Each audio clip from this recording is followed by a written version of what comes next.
protect the street view as well. Should lots of activity to the back.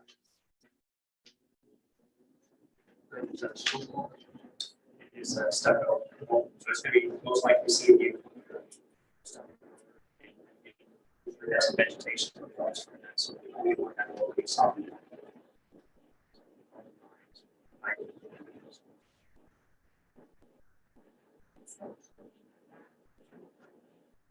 Yes.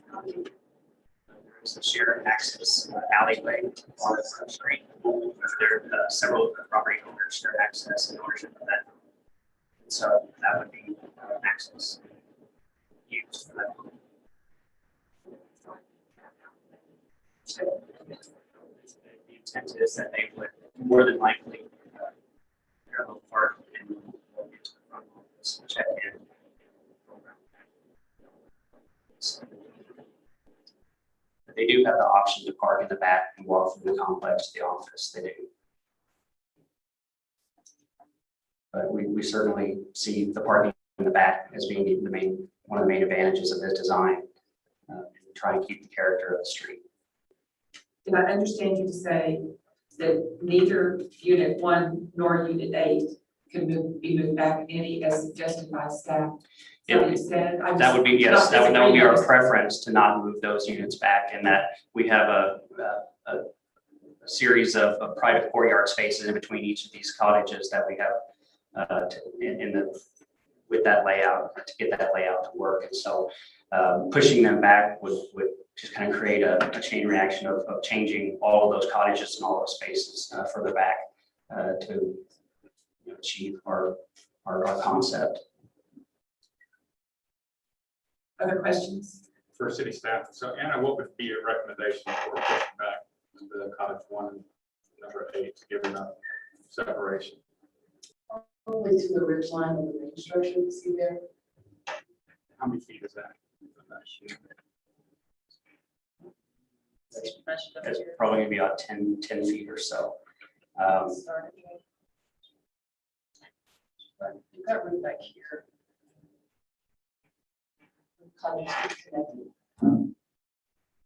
Again, I want to note that the shed next door on the west side is all the way up against the property line. So we are set back from that. We are not all the way up against the property line. So we are trying to create a little bit of a buffer there off of the street. But our preference would be very much to keep them where they are at.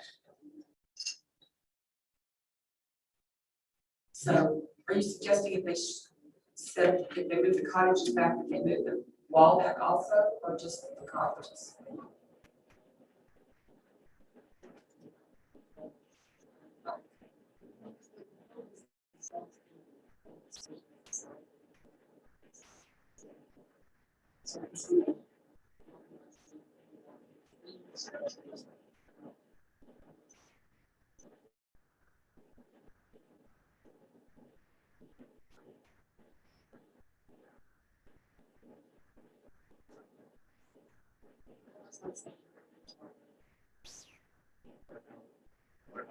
Pushing it back in line with the masonry wall.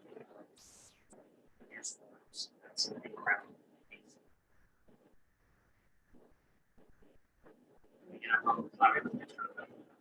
Yeah, there's some pictures in the file.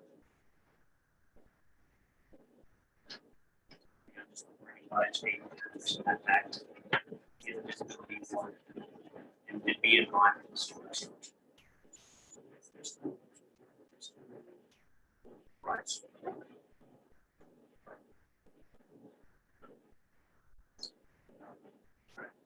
Just come up with a middle ground here for pushing that cottage gate back. If we need to push it back, push back to the masonry wall. So our external wall.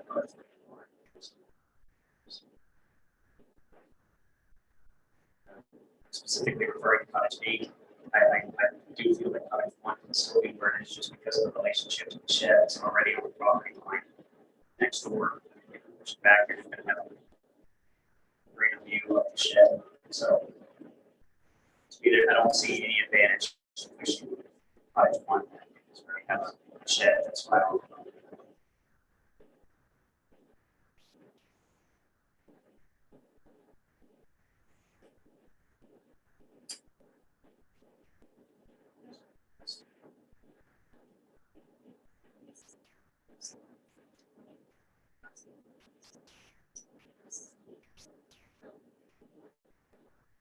I would agree with this, so, as well as your- Not-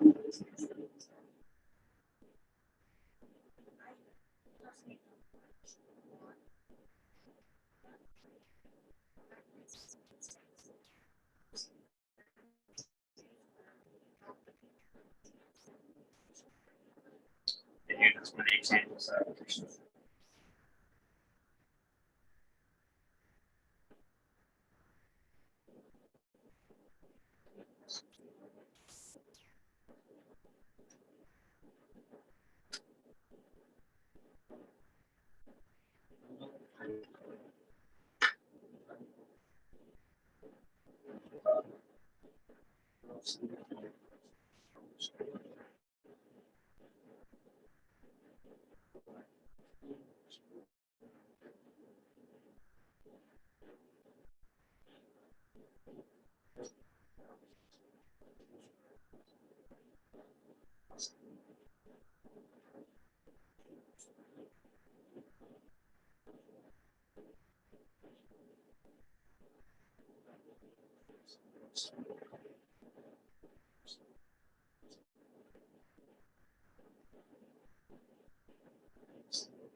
We're street, central business district, side of development.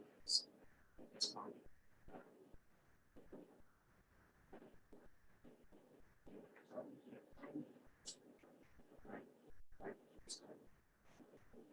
We feel that sign of the RV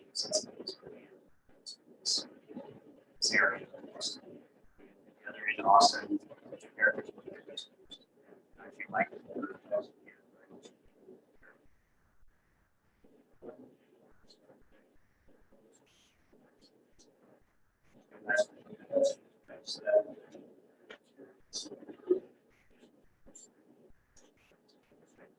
as far as the managers board is concerned, the owners themselves are the managers, not operating. So they do want to be respectful of the neighbors and want to operate it. They can't, there are ways to make sure it's in place. Certain voices, whatever, they will be on the premises.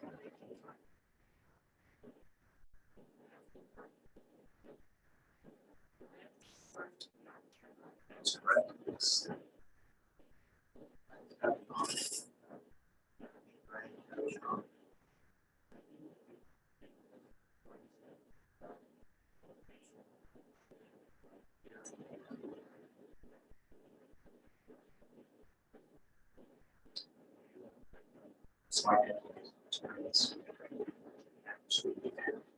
Siding, shingles, colors, yes.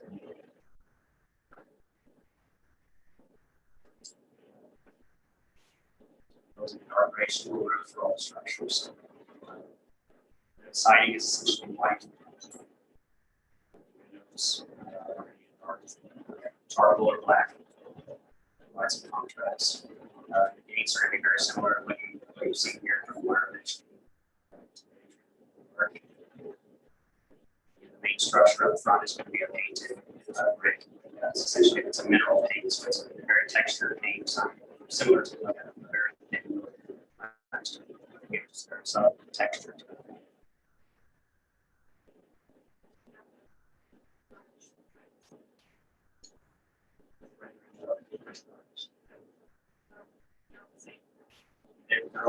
They're roof forms. There's about 3 roof forms. So they're similar. They're all very similar in height and roof pitch, but some have a shed roof form like the 2 in the street. Some have two gables that kind of remain each other. So there is a little bit of variation in scale of each one. They're all character and marry up the rhythm of it to not give it an institutional or bureaucratic type feel.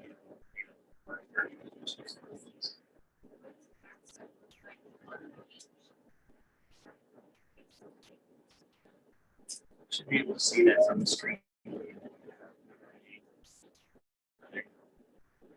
that what you're referring to? So, yeah, so there are some variations in the gables. About 12 feet cottage. Layout, full land cottage, so it's pretty much.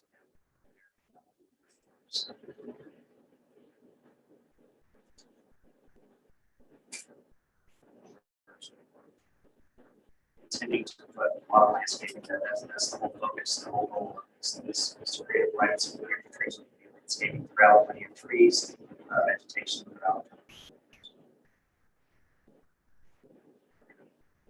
Tree between each one of these mountains, each of those small mountains.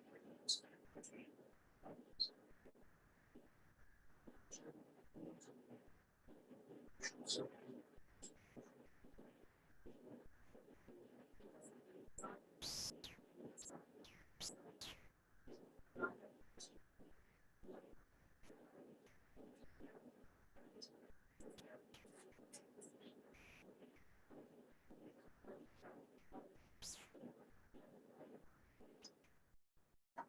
I think that's up to you. If you feel like you understand what you're gonna get, height and material wise, and you understand the material palette, maybe not the actual design.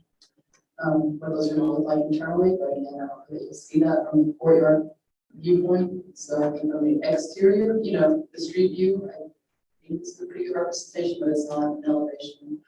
It's rendering, so that's your call. If you feel like you understand the application. Less. Brandon, didn't you just say some of the roofs would be this way and some of the roofs would be that way? and you can see it on from the No, side sorry. view, right? At That's the 200. exactly how they would That's be. exactly how they would be, yes. And so my feeling was I provided what is visible from the street, and this is exactly what will be visible from the street. So there's nothing below the wall that I don't think would be a surprise. I mean, it's just a continuation of the siding down the grade. Does that answer your question? The only variation is in the rooftops, and you can see those from these viewpoints here. I think the critical thing to consider within regards to materials and elevation and so on and so forth is whether or not we keep the wall. Because that will really change how that street view appears if you can see into those in that courtyard area. So if we were to not include the wall, I'd like to see what looks like on the street. But there doesn't seem to be any. There doesn't seem to agreement. be any opposition to the wall, at least from the wall, right? No, I didn't say, I was saying that from Brandon, I hear there's not any consideration of moving the wall. Is that what I? Right. I mean, we certainly want the wall approved as presented if possible. Yeah. Okay. Yes, so I would like to give a conditional approval for application of 21-61, contingent upon receiving final elevations of every structure on the property, which would require the board's approval. In keeping with staff recommendation, also contingent upon pushing cottage number 1 and number 8 back to approximately 8 feet to be in line with the virtual main structure. The assumption is to allow the wall as presented the 6 foot wall.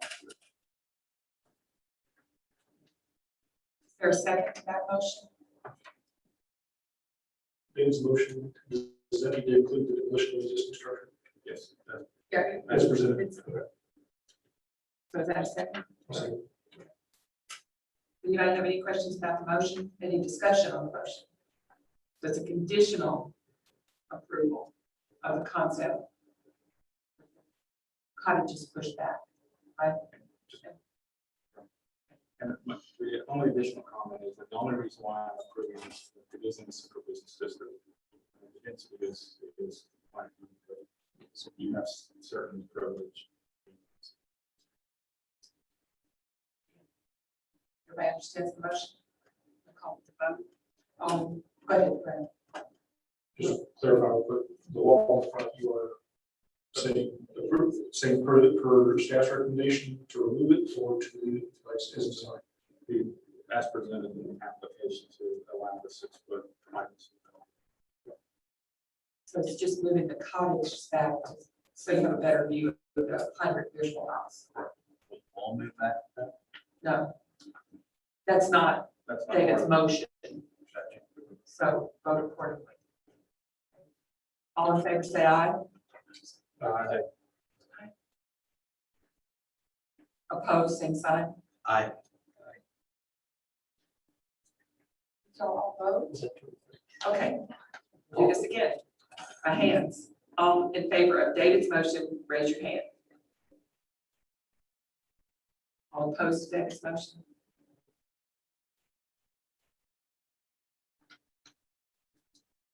Do I get to vote? No. Oh, No, not with Brett's. That's 3-2. right? 4-2. 4-2. 4-2, okay. So David's motion passes. Can you work with that? We can work with that. Yes. So you get the other data back to? Yes. Anna. we will do that. You need final approval of elevations number 4. Thank you, Brett. All right, thank you. Thank you, board. Sorry for moments. Okay. Application 2168, 213 East.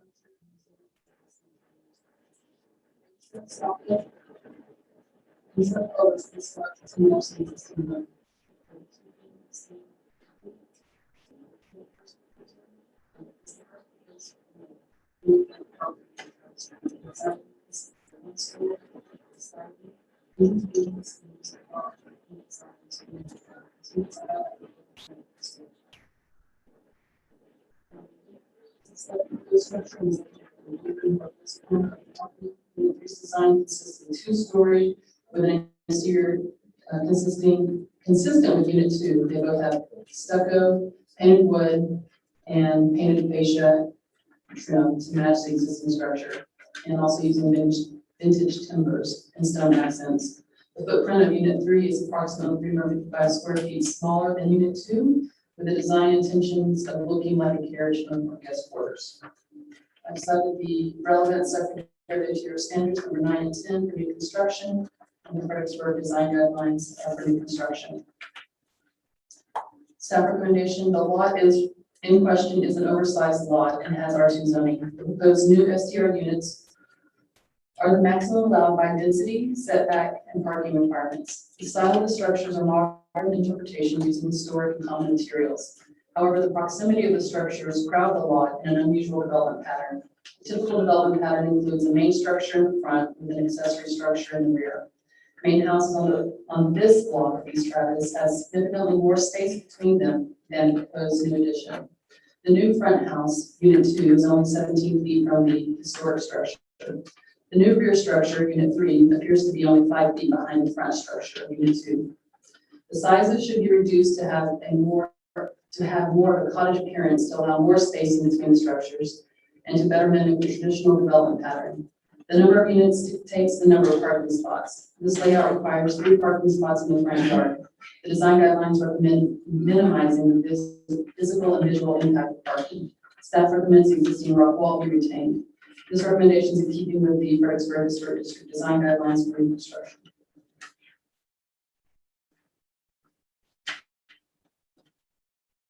You Matt, Yes, welcome. thank you. Thank you for having me. I'm Say your name and your company for the, Matt Gadarian with Timber and Stone Builders. thank you. Yes. Okay, we're working with the Santiago family. They own the yellow residence, the existing residence there with the green garage. They had come to us with a plan of building potential for 3 short-term rentals on the property. We've put together a package that we believe is very appealing and accents the existing home very nicely. It's a lot of materials that the existing home is a stone.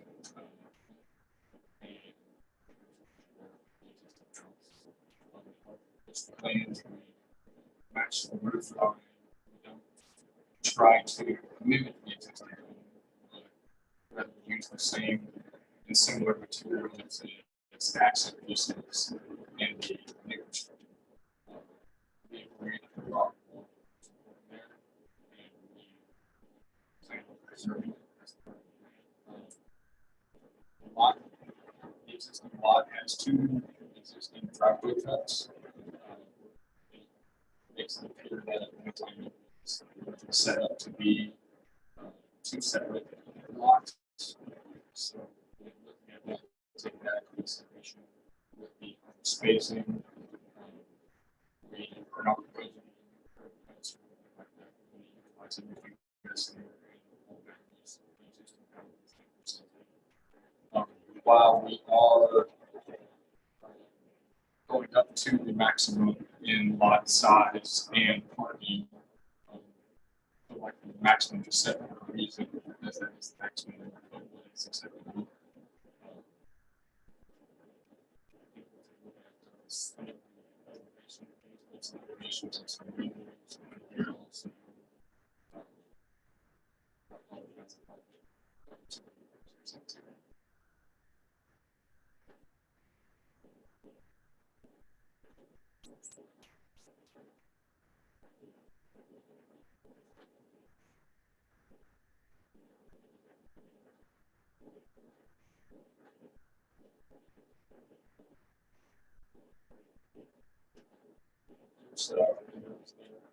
Travis Street side where you will see the front structure and the rear structure at the same time.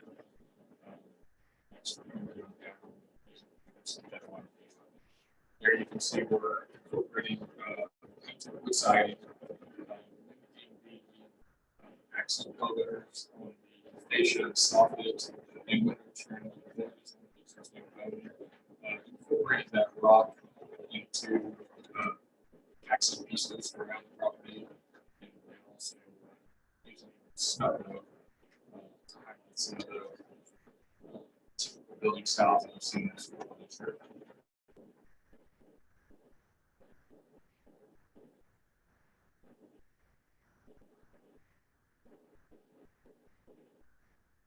Side by side comparisons here. See match the lines, so it has some asymmetry to it. Brings it.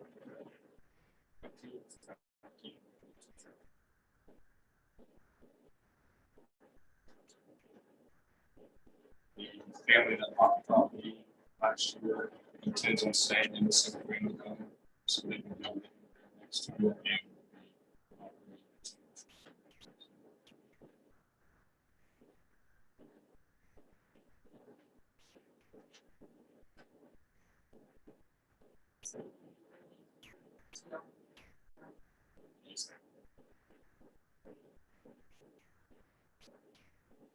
garages are something that they asked us to take into consideration. That's what you're seeing right there. That's not part of our construction.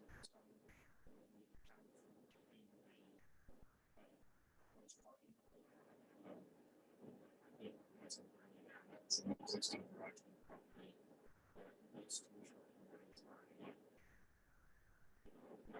Consideration of those.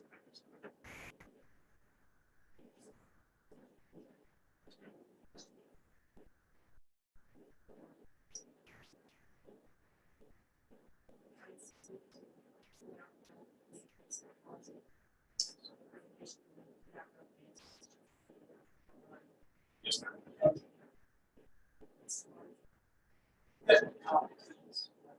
Yes, we do.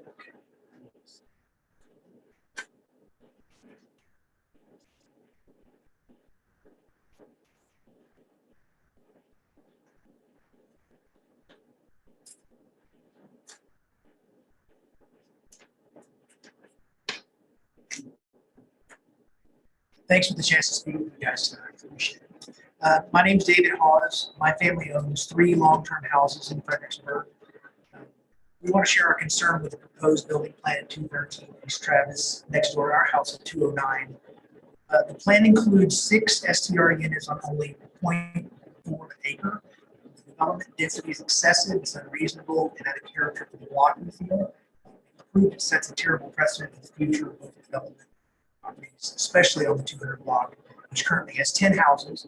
Half of these have a single B&B in addition to the main house. This plan has 3 times more STRs on its property, 2 to 4 times more square feet. It fills the entire lot with 4 buildings, up to 7 cars, and limits the green space that's currently there. All of the issues and concerns expressed by many residents over the difficulty of parking, traffic, noise, trash, overcrowding in general on this stretch of East Travis. The plan pushes right up to the limit, which you've already stated, to the maximum allowed density, setback, and parking. The staff recommendation that we've noted states the proximity of structures crowd the lot in an unusual development pattern. We agree, since it's typical for the main houses on East Travis to have significantly more space between them and the other structures. The new front unit is only 17 feet from the original house as noted, and the new rear unit is a shockingly narrow 5 feet from the front unit. With so many units and cars, 4 of which are located in the front, there's only room for a narrow curved driveway to the back. This makes it difficult for the fire department to get access to the back units should there be an emergency, putting surrounding properties at risk. In addition, guests would have to back onto Travis Street potentially, which is dangerous to pedestrians and traffic. We don't believe the plan should be approved since it violates important HB design guidelines. The new construction of 2 units is not the same scale, size, and massing of the surrounding properties. The plan doesn't maintain the same setbacks as neighbors. The new front and back structures are too close, creating a crowded look, unlike surrounding properties. The back unit is larger than the main house, which on the May 4th Zoom meeting for the historical said that it wasn't allowed. I believe that was what we noted. The back unit has a 2nd story, unlike the majority of the 1st story houses on the block. Too many cars parked in front, 2 on the left, 1 under the portico, 1 on the right, for a total of 4 cars in the front, and too narrow of a driveway between the portico and the parking on the left. So our input and request for the proposed plan is to reduce the size of the new front unit, creating more space between it and the original house, to move the majority of the parking from the front to the back, create a wider driveway on the left so cars and fire truck can potentially reach the back units if necessary, reject the plan for unit 3, which is too large and where space is needed for the additional parking, and reduce the number of total STR units to 4, which is still double all the properties on the block. The historic preservation design guidelines state that nothing should allow building on a scale of proportion that has never occurred in the area. There's nothing like this on East Travis Street, and we hope there never will be. So thank you guys for your consideration. Thank you. Don't have any previous questions for. We get back, questions for him.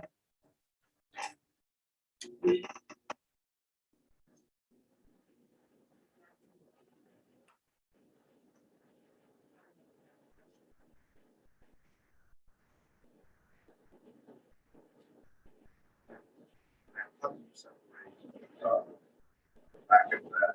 Good place, I guess.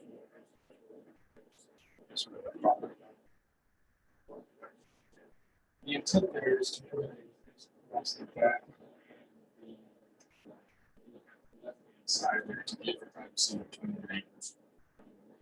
Shown that in a rendering yet or certain plan. So,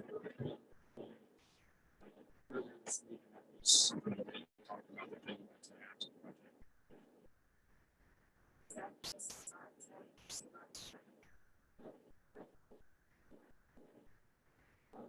I believe that's right.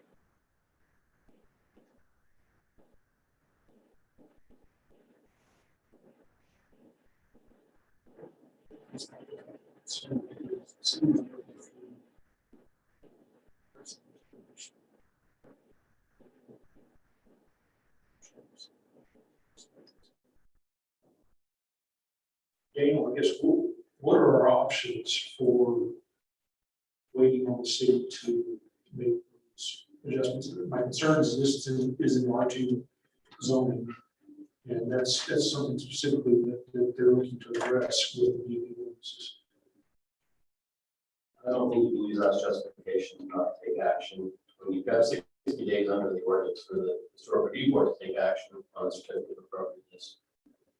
Take no action in 60 days, it's deemed to be approved as an application. So you'll make a decision on based on the guidelines and standards. Things are identified in the ordinance before you can make a decision on. Now, I don't see, because it's sort of speculation. It tells me could do nothing. We don't know. And so I don't think that would be. I would be hesitant to recommend that you rely on that as a reason to not approve an application in and of itself. Yeah, I'm agree with that. I think with our original standards, we probably have enough to make a ruling on this property. I'll just give you my 2 cents on it. I have a real problem with getting the density. By my calculation, this is like a 22-person hotel in the middle of a residential neighborhood, which I have difficulty with. And you're looking at least a 300% increase in the livable space as an application that you guys submit. So,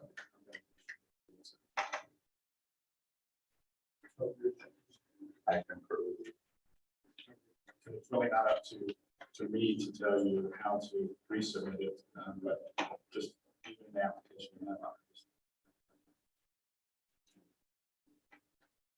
So to reference the design guidelines, we are saying that this is not consistent with development patterns along the block.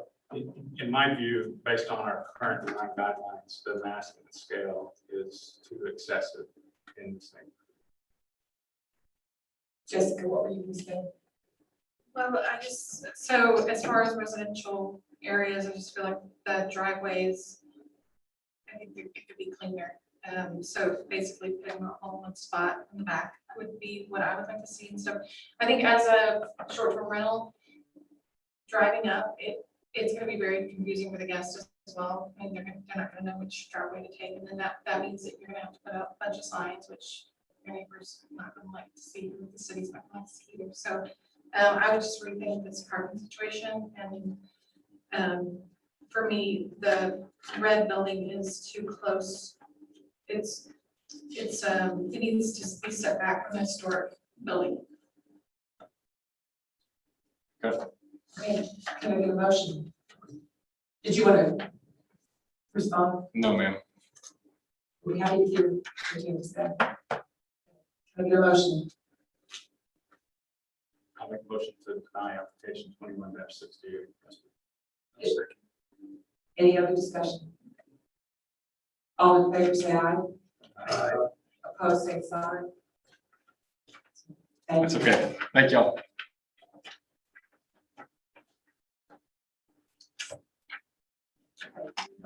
Item 8 on our agenda, discussion of possible action items, update on deed filing requirements that Eric, how do you say his name? Emerson, brought last time. And Daniel has done some research, and Daniel's going to educate us. I provided I'm the sorry. actual statute. So if you go to section eight on that page, please.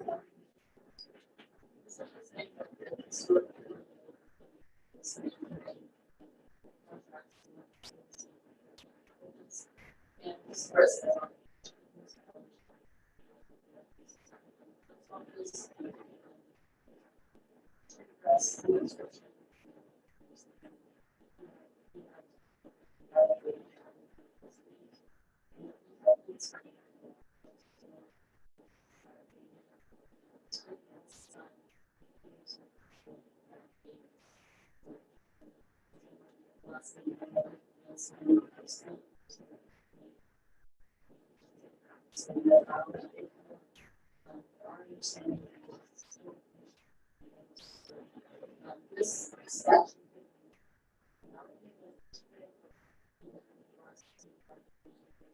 So this only means that if we want to, it's not in person. Otherwise, the person has structure, no, we couldn't even.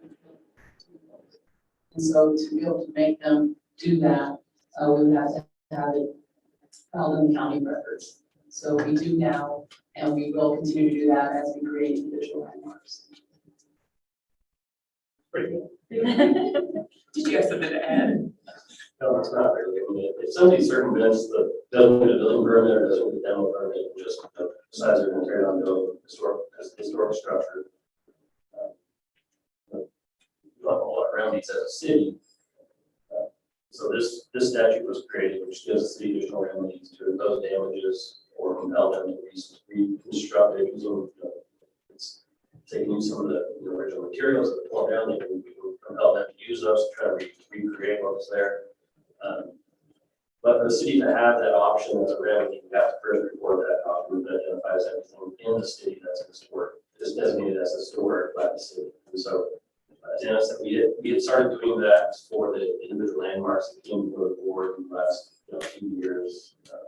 Everything many, but the mayor's house was one, gas station and Elm Street was another. So we've done for those, we just, they're not going out for the district. And so put together documents, their property, it's pretty well list, and took the clerk a day just to count it to figure out the fee was going to be.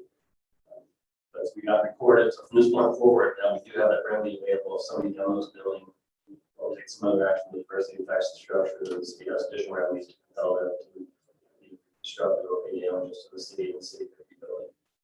So it doesn't have any impact on the existence of the district or anything like that. It's just an additional sort of remedy that the town is paying. So if a new owner.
That's also good. You're all the time.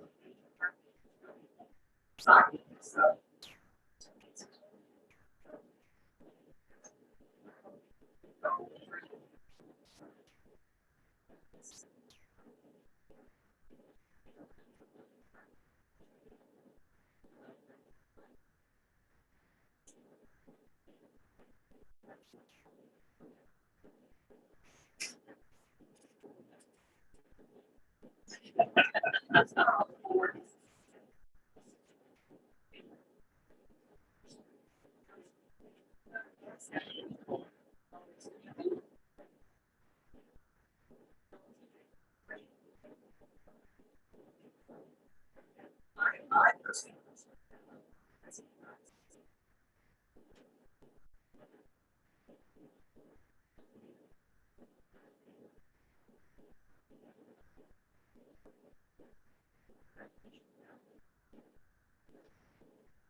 First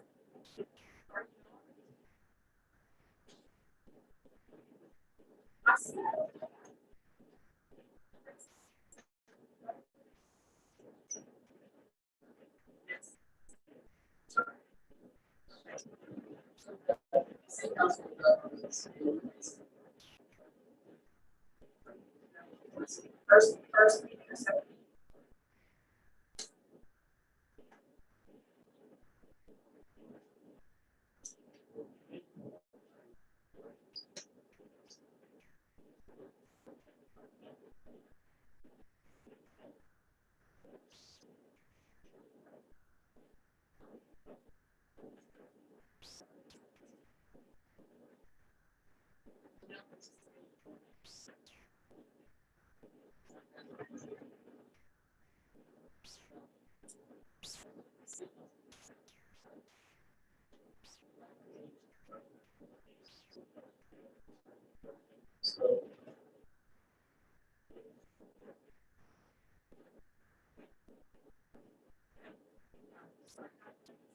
So, the exercise.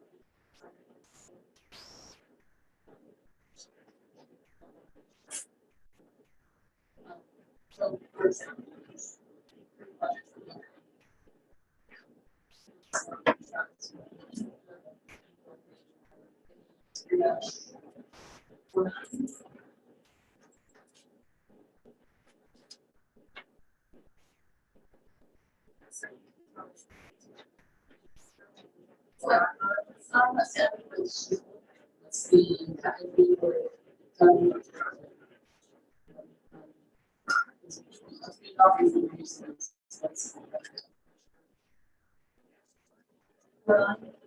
so the first page for me. Similar to.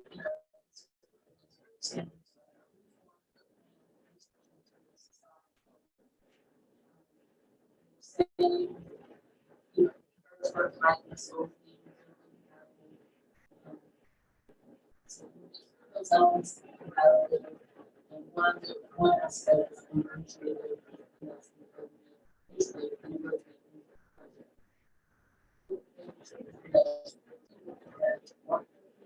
so this is something to talk about.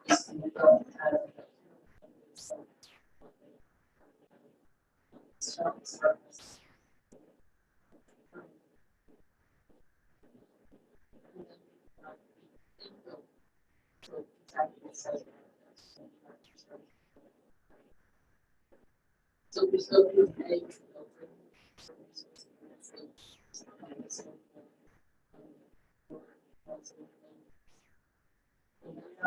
This has considered the complex. Reflect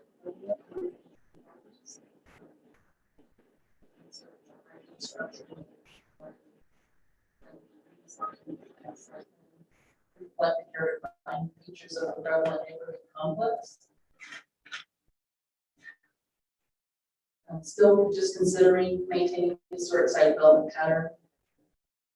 For example, residential rear yards should maintain central open core for domestic and recreational use. And then looking at setbacks, consistent with surrounding context for new residential construction as well as commercial. Front and side yard setbacks must be within 5 feet of the average setback of contributing buildings. So in this first application, I guess, for the hotel, the home hotel, CBD, that was keeping the CBD setbacks, correct? Right, the CBD does not require any setbacks, right? So this is saying, well, let's look at that block and see what's the surrounding context. So if everything on that block, or most things on that block were inset 5 feet, then that would be the recommendation. So the context would more or less override the CBD requirements. Well, it could, yeah. Yeah, so then going down, I'm looking for these. E, maintain appropriate setbacks between new auxiliary buildings and historic primary buildings on the property, reflecting historic patterns. So this example on the screen, so as that was medium rated, so required if visible from the right of way, maintain at least a 15-foot setback. And I think that was actually between what's over to Stir Farm. So that's the weird thing on this one.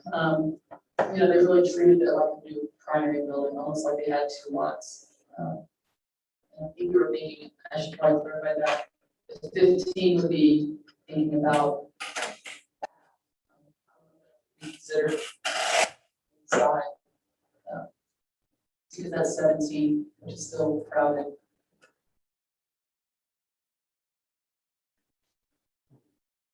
On this one, considering, you know, it probably was two lots at one time. Is that Another one. correct? It was an oversized lot. This block development having blocks were really, they're very irregular. I did the same more research. I should have provided that. It's pretty correct. Sure, yeah. Yeah. This application, it's never gonna be a residential. I mean, the way it was presented, it's gonna be a commercial property for the rest of its life. So I think that's another reason residential area, residential structures, commercial properties. This is so dark too, right?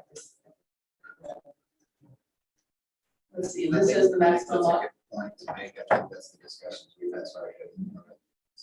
Is I think back in the day, there was some logic to the density for, ordinance to match the R2 and the pump. But the way that it's being utilized is different, so it's the odds of it transitioning back to another use that they're there. And so, that's something we're looking at is to adjust those regs or zoning districts or some options. Because I think this is the type of development that makes it very difficult from a staff perspective when we go through our DRC process and we're looking at what is the setback, what's the density, what's the impervious cover. I think where ultimately they have the biggest issue was trying to maintain their existing driveways and existing parking. I think. Had they presented a case where we basically had a mirror of the original structure, would be a residential house with one short-term B in back, and have that where it could function as a resident, that probably would be a lot better for me. But it's obvious this is just a hotel. The way they racking and stacking people in.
R1 where we seem to be having problems.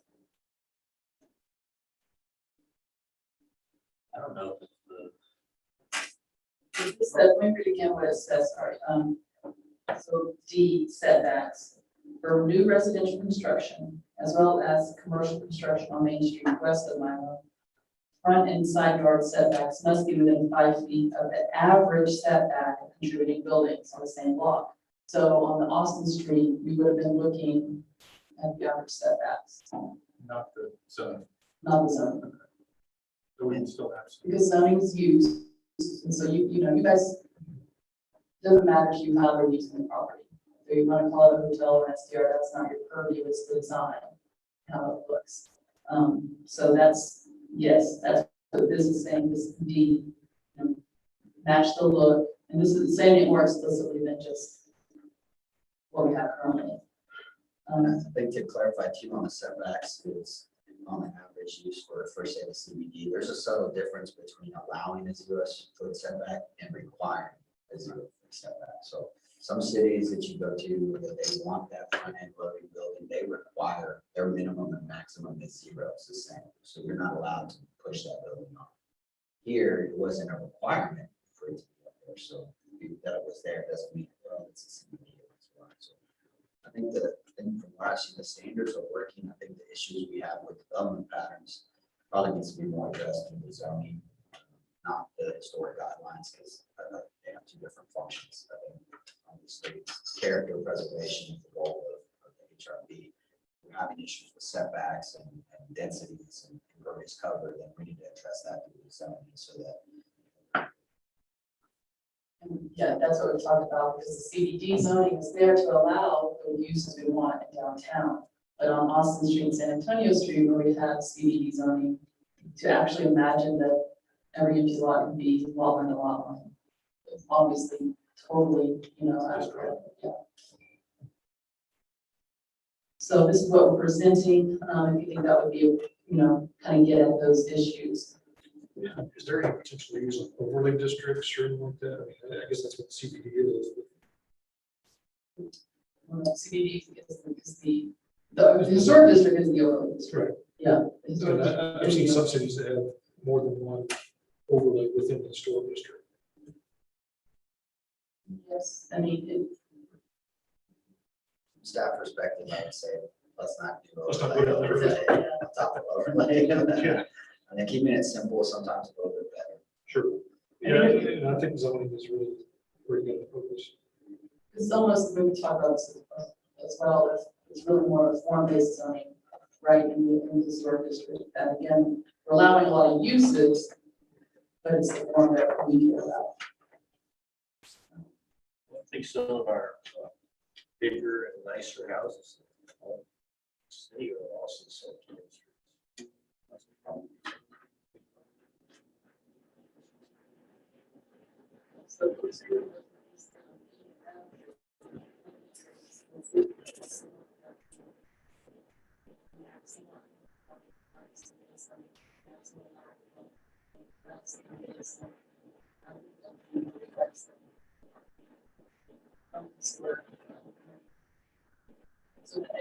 look at this.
Recommendations.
Square footage.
This example here is.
That's what we're talking.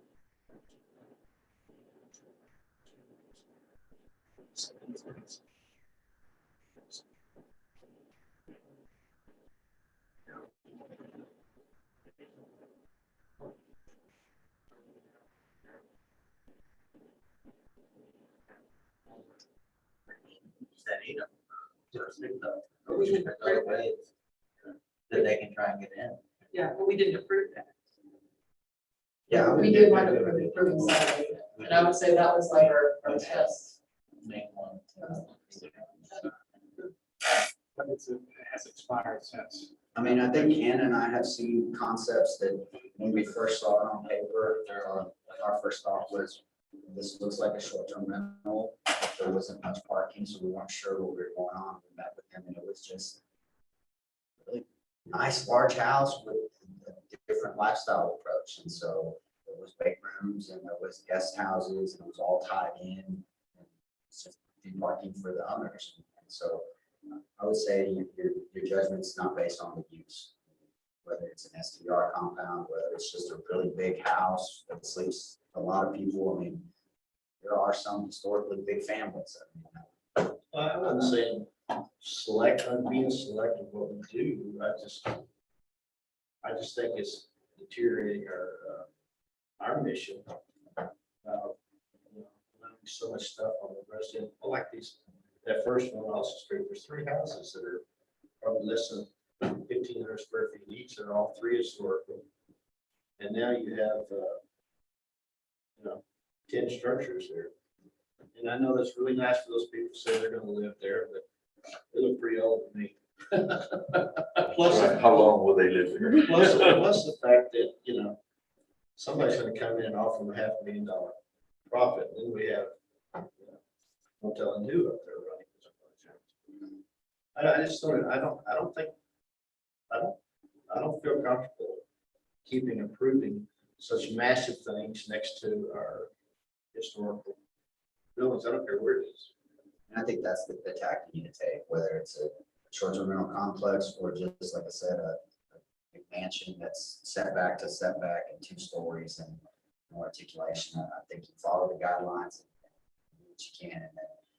And then any concerns you have that you feel maybe we can't get through the historic guidelines, I think that's where we need to talk about, okay, what should we do with the zone? I approach zoning very pragmatically. If I see the same variance being asked over and over and over again in CBA, it doesn't tell me that we need to get variances. It tells me we probably have a problem with the code.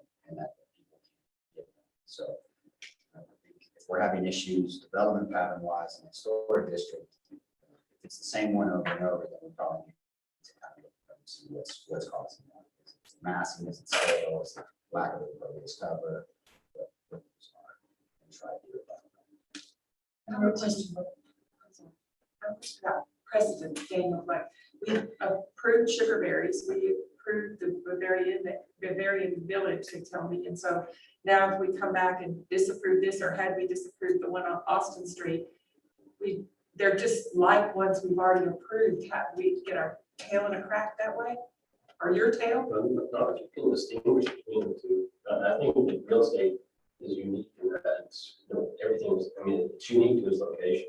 It's different than any other location everywhere. And so, as long as you have basis based on guidelines, standards, and you can distinguish it from other projects that are similar, I think you're okay. And I think that's sort of the point of having oversight of people look at it, so it's not just, like, check the boxes and you're approved or not. It depends on location, the way it looks from the street. All those things are different.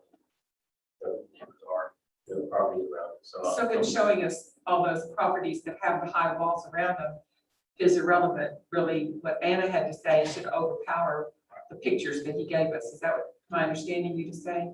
Well, just because you allow a fence that looks similar, 2 streets away doesn't mean you're obligated to allow it for this location. Maybe they're saying more for design, visual, I think, this is the type of fence we want to build or wall or whatever, similar kind of look, but not under an obligation to approve it, on location, just because you do that. Assuming you can distinguish the reason why it's different.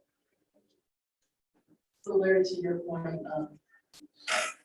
you guys have sit in a position of authority, even though we know you're guys. The city council needs to hear from you. I mean, as a collective group, the recommendation on the design guidelines, but individually too. Because some of you have been sitting on this board for a long time and have seen pressure.